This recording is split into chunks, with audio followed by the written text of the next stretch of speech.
I don't know how he defines the Australian way, because clearly he has come up with his own definition of it. Because I always thought the Australian way was to stand tall, to act with courage, to be brave, to charge into battle with our allies, to fight for our values. But it seems now the Australian way is to shrink and sulk into the corner and hope not to be noticed and just stand back while everyone trounces all over us. What is this new Australian way he's defined? Because I don't want that. That is not Australian. I was at the Australian War Memorial down in Canberra a couple of weeks ago, and you walk through the main area there and you see the names of thousands of Australians who have died fighting alongside the United States and our Western allies. That is who we are as a nation. We are strong, we are brave, we are courageous. We're not shrinking violets, embarrassed and scared, but that's how Albo is trying to redefine us. So, Rita, it appears the Australian way is you send the Virgin airline out to see what the Chinese Navy are doing and you get them to radio it in. That's pretty much the Australian way now. Well, he's cozying up to China. I mean, the messaging here is quite obvious. It's not just saying we can go it alone, because Albo doesn't believe we can go it alone. Our defence spending indicates that. But he's saying, essentially, China's our friend, and that speech was very closely watched in Washington, and insiders are saying it's being viewed very negatively by the Trump administration, understandably.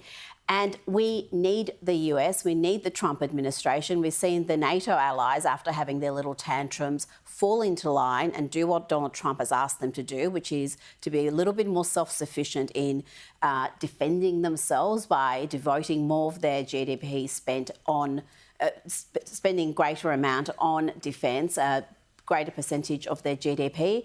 And we're just being completely recalcitrant when it comes to that. And we're going to pay for it when he eventually sits down with Donald Trump and does a trade deal. Because at NATO, one of the things Donald Trump said that, again, Australian government should have taken note of was the NATO allies have fallen into line, but Spain hasn't. Yeah. So when we sit down with Spain, they're going to pay. They're still going to pay what they should have paid, because they will get a trade deal and tariffs that are greater than they otherwise would have, because of the attitude to defence spending. So what do you think is going to happen when Albo eventually sits down with the president? Do you think he's going to go, well, yeah, you've been calling me names, your ministers have been calling me names, your ambassador is an absolute train wreck, and you've just, completely treated with disdain calls to spend more on defence. Yeah, I'm going to give you a really advantageous trade deal. What do you think's going to happen? The fact that they haven't sat down with Australia yet, when we are one of the very few countries in the world that has a surplus with them, so they actually are. We're one of the very few. We should have been first in the door. We should have got the best deal. And we're still waiting for a one-on-one meeting. And on top of that, Freya, we've also got, one of the worst attacks on free speech in the Western world underway with our e-safety commissioner and her attacks on America, and the way that we are basically at odds with America on every single thing. We have the real crime, if you like, here is that the Liberal Party, the opposition, should be now going, we need to be close to America. We have all the ties with Donald Trump. Peter Dutton was over there, the first person to go and sit in the White House when Donald Trump was elected. Except you weren't, were you? You were so stupid, Liberal Party, so moronic, so utterly bereft of any ability to look into the future, that you spent the election campaign dismissing our closest relationship with Trump. You could have used it, you could have had it, it was there for the taking, and you morons actually pushed it away, and now you got nothing. Freya, am I being too tough on the Liberal Party? Well, I mean, I would say so. But definitely there are elements of truth in what you're saying. The media in Australia also has Trump derangement syndrome. The way the ABC covers Trump.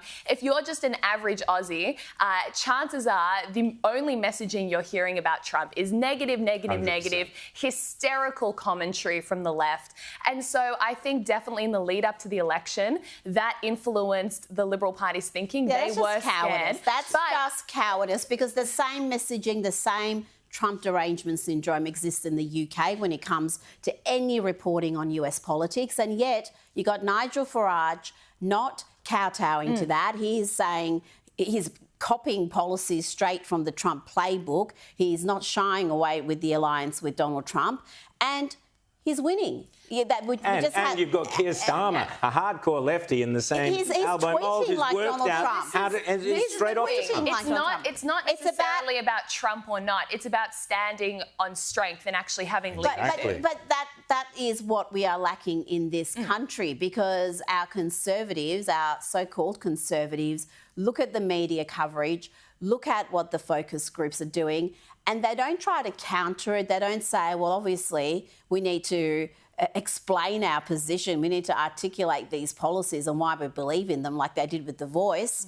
They just go, this is too hard. We don't want a backlash. We're going to be Labor light. And every time a Conservative government, or opposition, I should say, is Labor light, they lose. They lose. Yep. And I don't know why they keep going back to a losing strategy. Look at Victoria if you want to see what happens when you go down that road. You have absolutely nothing to take to the electorate, even when the government is a broken, backward, hard left, mess.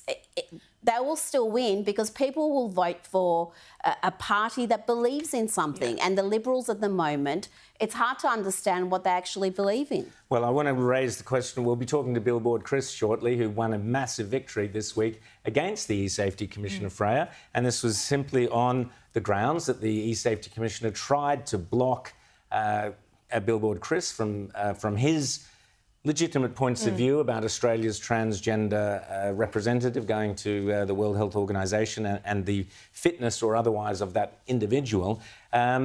Billboard Chris won that. So Australia is losing. The Liberal Party had the opportunity to oppose that, but they didn't. They went hard in and said, oh, yeah, we support this E-Safety. In fact, they came up with the idea of the E-Safety Commissioner. And they still stand with her to this day. What's going to happen? Where is the opposition? Where's the fight? Well, I want to see...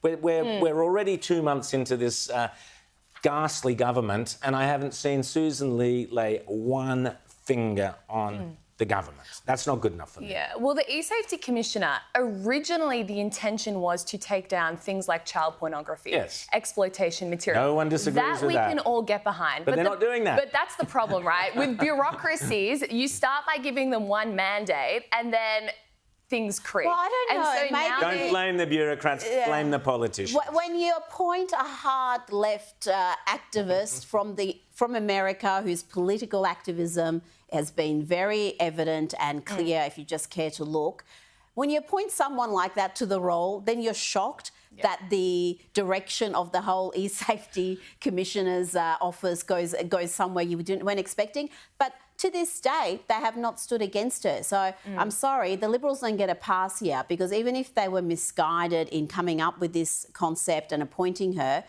she's given them plenty of reasons to say she's not fit for that role, and they refuse to do that. And especially with the Bishop Murray stabbing, we remember that there was a takedown order for the entire globe. For the world. It's another case she lost. Exactly. And how much taxpayer money are we spending defending these cases? Well, we talked to Billboard Chris about that, but also just very quickly before we go to a break, just want to mention that the Cricket Australia again have shown that they are traitors to Australia, in my opinion. I would, if I were a cricket fan, which I'm not, I would not be going. I would not. Rita laughs because my sporting prowess is some humour to Rita. Cricket's the one with the bat and the ball, is it, or is that? They run between them. But seriously, they're not going to play games on Australia Day. This isn't out of respect for Australia Day. This is because it's Invasion Day. We're going to upset people. Cowards, aren't they, Freya? Complete cowards, anti-Australian, and people are sick of this. We're sick of the cultural self-loathing. When will these organisations understand we actually love our country, want to stand tall and be proud?